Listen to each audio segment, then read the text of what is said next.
I am glad to be here at Puri to witness the operational demonstration conducted by the Indian Navy.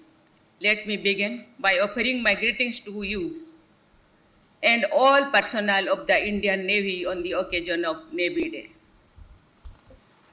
Today, on the 4th of December, we celebrate our glorious victory in the 1979 war and commemorate the selfless service and supreme sacrifice made by naval personnel in defense of the motherland.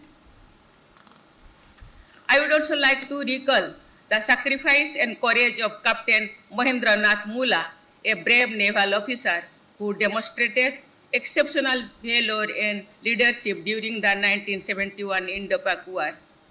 As the commanding officer of INS Khukri, he played a crucial role in several key operations and eventually laid down his life. Recently, I had the opportunity to pay homage to him during my visit to Diu.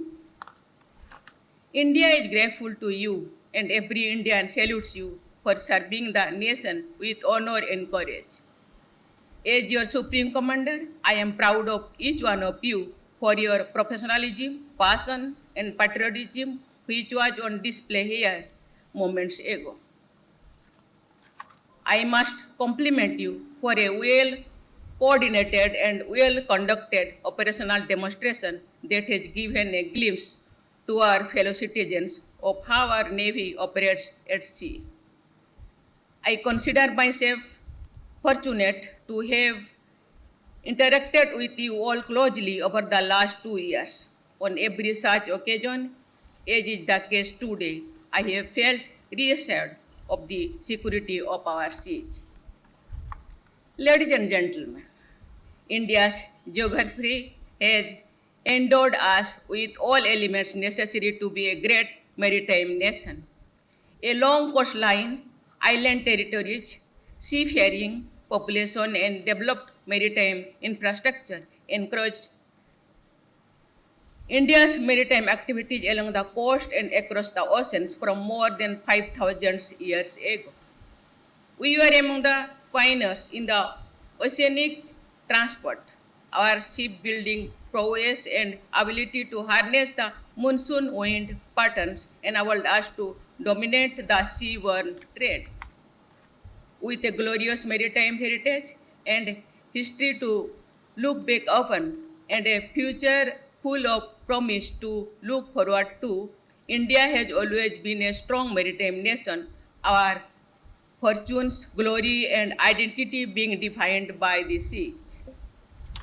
As India's economy grows and our interest and influence expand across the globe, I am confident that the Indian Navy will continue to ensure maritime security, essential to enable our rise to a Viksit Bharat by 2047.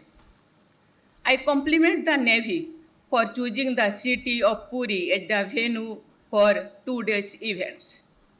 Puri's rich maritime past is linked to the ancient territorial subdivision of Kalinga, which included much of the present-day Odisha. Ancient Kalinga had vibrant maritime linkages and extensive shipbuilding activities to supplement the flourishing trade. That glorious past is going to be reflected into the future that is taking shape here in Odisha at INS Chilika, where young boys and girls from across the country train to become Agniveers in the service of the Navy. Ladies and gentlemen, over the last year, the Navy has been at the forefront of all operational activities in the region, ensuring safety of seafarers and security of maritime trade, providing humanitarian assistance and disaster relief with threatening illegal drug trafficking at sea that funds terrorist activities that endanger our national security.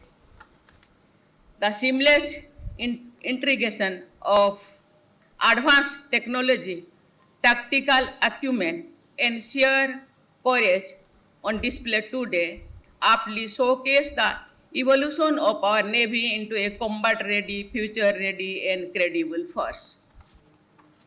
with 63 ships being built in India, the Navy's single-minded focus to be an Atmanirbhar force by 2047 provides inspiration to all of us to pursue innovation and mission mode. It is a matter of pride for every Indian that we are today one of only 6 nations in the world that have the capability to design, build, and operate both a ballistic missile nuclear submarine and an aircraft carrier. The Navy's pioneering efforts in providing appropriate growth avenues to Nari Shakti are especially praiseworthy. The Navy was the first service to induct women Agniveers and continues to ensure that all ranks and all roles, including combat functions, are available to all women.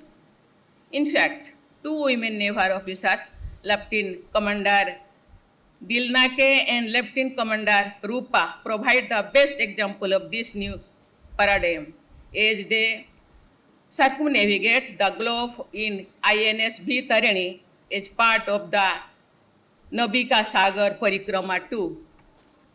I compliment the Indian Navy for the successful conduct of today's event and for their drive, determination, and dedication to duty. I wish the Indian Navy the very best for all future endeavor. Song no Baruno, may the God of the oceans be auspicious unto us. May the Indian Navy always be victorious. Jai Hind, Jai Bharat.